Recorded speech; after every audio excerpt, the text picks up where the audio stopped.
Bismillahirrahmanirrahim. Assalamu alaikum. This is Asad Yaqub and I am from Lahore, Pakistan, and I'm trying to help you with your IELTS preparation.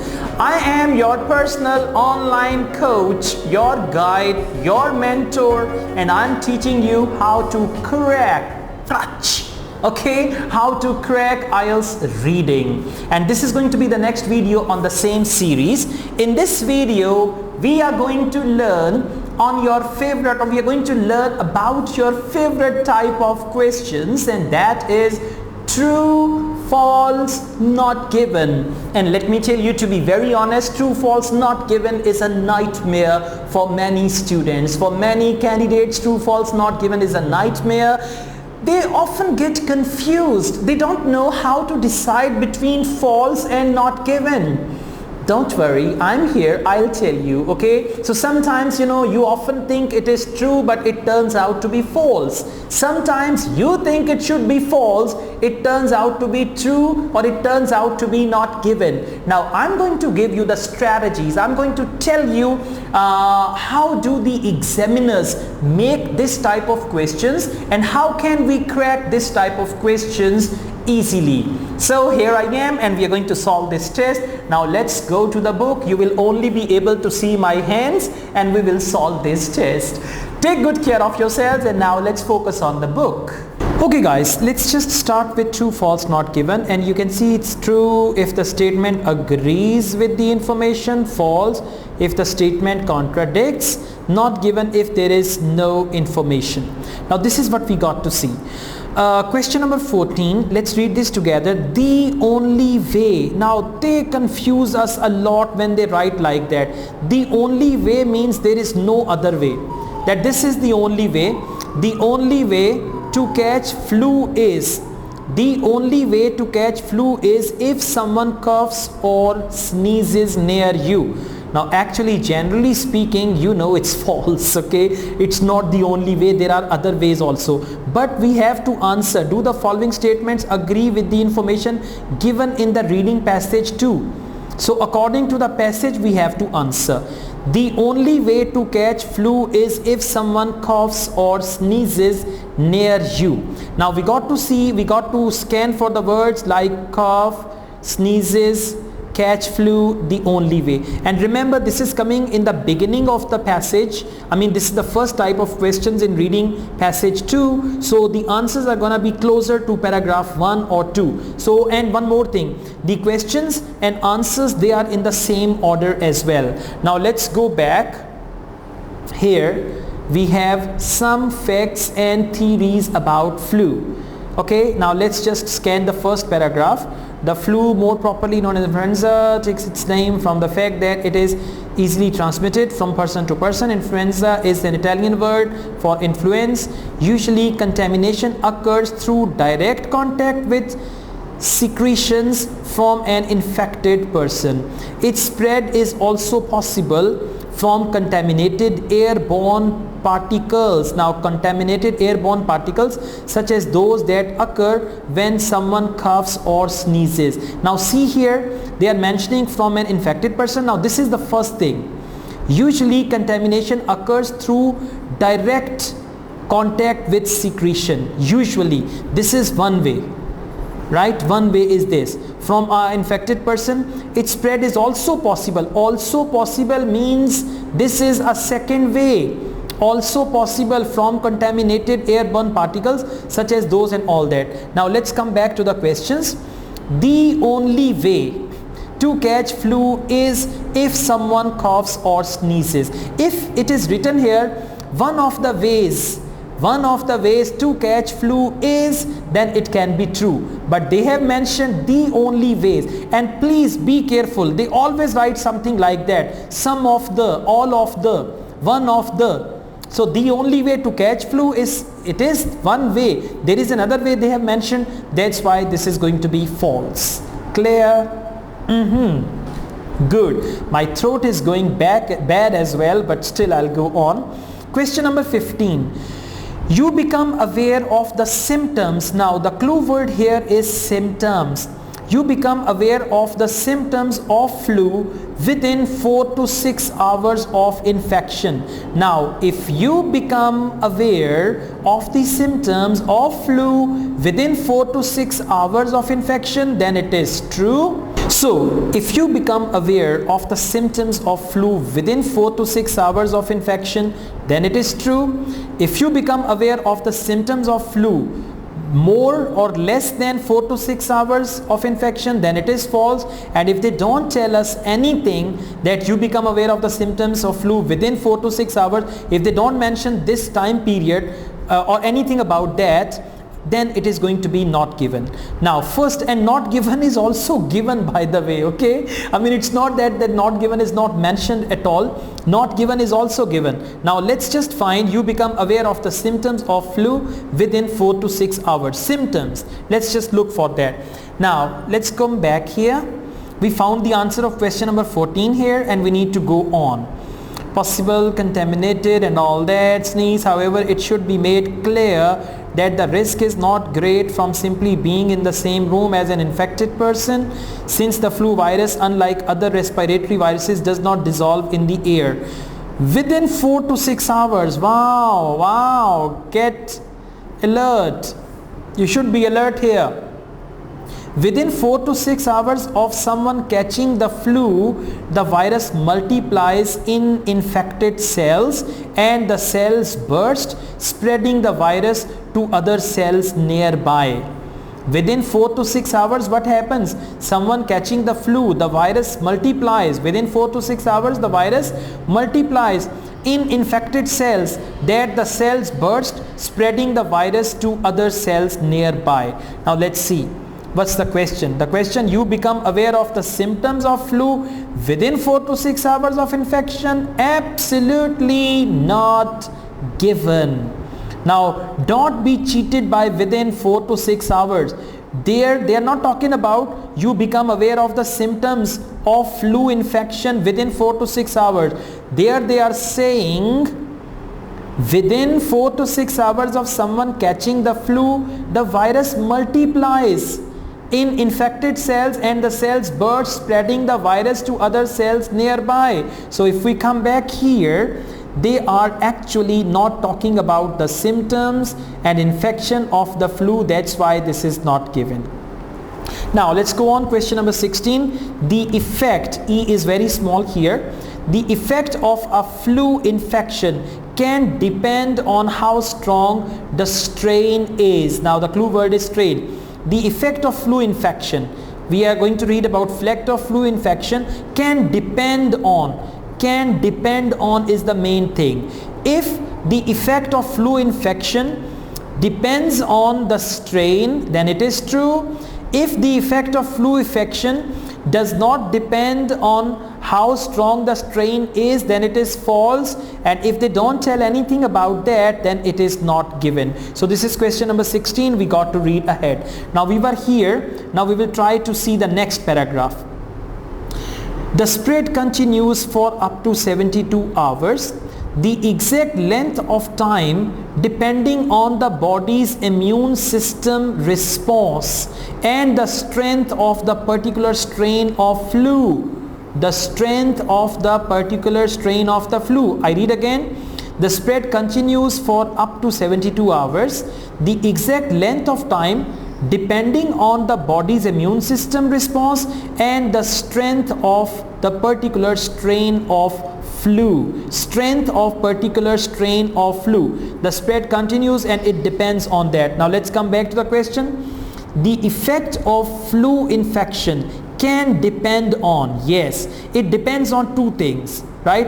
One is how strong the strain is, and if we come back there, we can see the spread continues for up to 72 hours. The exact length of time depending on, now it depends on two things, depending on body's immune system, this is one thing, and the strength of the particular strain of flu. So because of this very sentence, the answer to question number 16 is true. Okay, let's go on. Question number 17. Those who are more likely to suffer. Now those who are more likely to suffer, that's important. badly with the flu include very young and very old people. Now see that whenever there is a statement, you have to convert it into true, false, not given. If those who are more likely to suffer with the flu or badly with the flu, if they are young and very old people, then it is true. If they are not young and not very old people, some other type of people, then it is false. And if they don't tell us about those who are more likely to suffer badly, then it's going to be not given. Okay, now here we found the answer of 16 and we need to go on, and we got to scan young, old people and more likely to suffer and all that. Okay, now let's go on. It's written, one area of study that has received particular attention is the immune system response of the individual. Where a person's immune system is healthy, the virus is attacked as it enters the body, usually in the respiratory tract. Then they say this lessens the severity of the illness. In contrast, people with compromised immune system, typical in the young, where it is not fully developed, or in the old and the sick. Now three things: in the young, they are talking about that, okay, where it is not fully developed, or in the old and the sick, where it is not working effectively, often suffer the worst effects. Okay, now let's see. The statement is those who are more likely to suffer. For this, actually they are using the word often suffer the worst effects and more likely. Now let's come back and we see here, those who are more likely to suffer badly with the flu include very young or very old people. So this is true. Clear? Good job. This is how you have to do it on your own as well. Question number 18. Although antibodies, now they are going to talk about antibodies. Although antibodies last a lifetime, scientists have found they get weaker with age. Now you got to convert it into true version, false version and not given version. If antibodies last a lifetime, scientists have found they get weaker. Scientists have found they get weaker with age. Now if they get weaker with age, if the antibodies, although they last for a lifetime, this is a fact, but if they get weaker with age, then it is true. If they don't get weaker with age, if they get stronger with age, then it is false. And if they don't tell us whether antibodies they get weaker or they get stronger or anything like that, then it is not given. Now first we will scan for the word antibodies. Let's come back.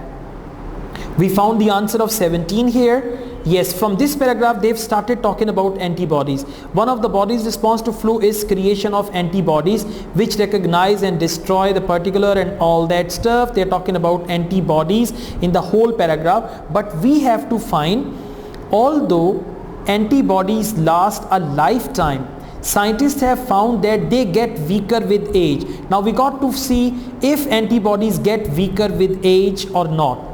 So we go on similar flu, it was the raging antibodies. The scientists turned their attention back to what possibly the worst flu pandemic in the world, the actual number of deaths and all that. Through tests done on some of the survivors of the 1918 outbreak, it was discovered that 19 years later they still possessed the antibodies. Now here we got to be alert. 1918 outbreak, it was discovered that 90 years later they still possess the antibodies to that strain of flu, and some of them were actually still producing the antibodies, right? But they don't tell us anything. The question is, although antibodies last a lifetime, okay, this is there, 90 years after antibodies were still there, scientists have found they get weaker with age. They did not say anything whether the antibodies get weaker or get stronger or anything like that. That's why the answer is going to be not given. Okay, let's go on. Question number 19, vaccination. Now the clue word is vaccination. vaccination is largely ineffective against flu. Now if vaccination largely, the word largely means for the most part, mostly, in many cases, they might use anything. Vaccination is largely ineffective against flu. If vaccination is largely ineffective against flu, then it is true.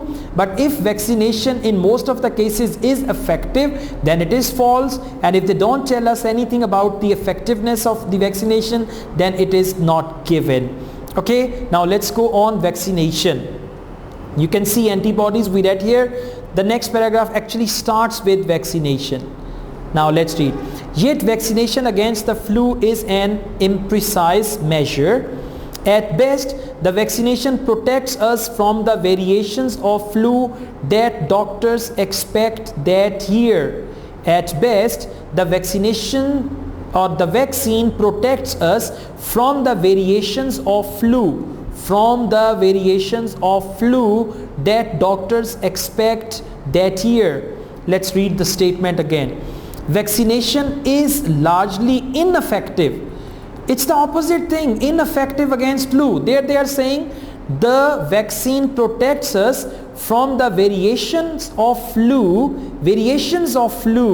that doctors expect that year. Variations of flu and vaccination is largely ineffective against flu. That is not true according to the statement. That's why this is false. Clear?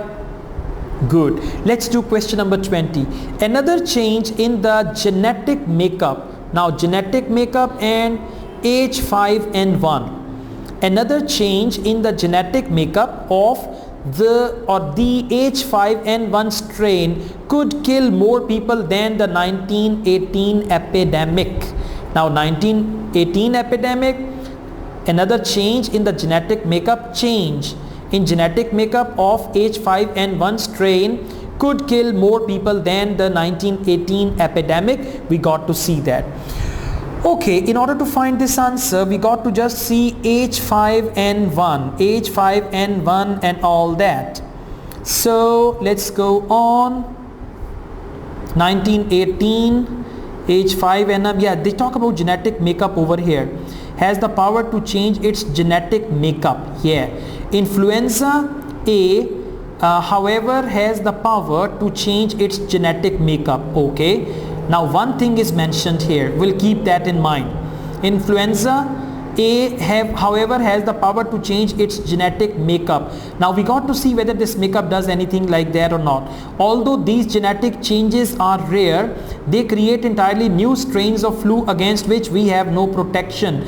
It has been suggested that this is what had happened immediately prior to the 1918 outbreak with it's not clear here, with the research indicating that a genetic shift had taken place in China. Now they are talking about 1918 outbreak with research indicating that a genetic shift had taken place in China. Let's read ahead further.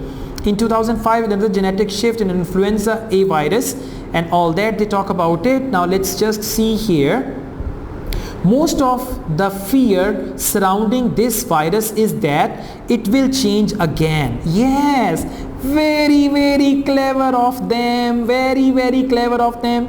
They talked about it here, but it was incomplete, and now they are talking against. Most of the fear surrounding this virus is that this virus means they are talking about it, that it will change again. It will change again the way it changed here, developing the ability to pass from human to human. If that change does happen, that change means has the power to change its genetic makeup. Change means genetic makeup. It means there. See that? Now a link. So if that change means this change which they are talking about does happen, scientists and doctors can reasonably expect a death rate comparable to that which occurred in 1918. Cool. Very difficult, huh? Now what's the statement? The statement is another change in the genetic makeup of the H5N1 strain could kill more people than the 1918 epidemic, and true, because here they say rate comparable to that which occurred in 1918, and given that we can now travel and all that, they say developing the ability to pass from human, if that change does happen, scientists and doctors can reasonably expect a death rate comparable to that which occurred in 1918. Now comparable to that, another change in the genetic makeup of the H5N1 strain could kill more people than 1918 epidemic, and there they are saying, okay, now sometimes you need to read ahead to decide what happened here. I was just reading this, doctors can reasonably expect a death rate comparable to that which occurred in 1998. If I read until here, if I read comparable to that, another change in the genetic makeup of H5N1 strain could kill more people. They are saying could kill more people, and there they are saying comparable to that. So I might think that the answer is going to be false, but actually this is a very good example that you need to read ahead. Now let's read ahead. Comparable to that which occurred in 1918, and given that we can now travel more quickly and more easily between countries, infecting many more people than was previously possible. Previously means 1918. It could be several times worse. Okay, my God, so tricky. It could be, it means actually another change in the genetic makeup of H5N1 strain could kill more people than the 1918. So it means 1918 epidemic. It could be several times worse. That at present it could be, it means that at present, so it could be several times worse. So if you don't read this sentence, you must be arguing that it is false. But once you read this sentence, then you realize it could be several times worse means it is true. Another change in the genetic makeup of the H5N1 strain could kill more people than the 1918 epidemic. Okay, so did you notice? The examiners are very clever. In order to pass IELTS with good bench score, in order to pass IELTS reading, in order to get good bench score in IELTS reading, you have to be more clever than the examiner. The way they have hidden the questions, the way it is true or false or not given, now you understand the examiner is trying to be clever with you, and you have to be clever as well. See that? I mean, if I am clever and I'm trying to play a trick on you and you are not clever, you are innocent, my trick will be played easily and you will become the victim of my trick.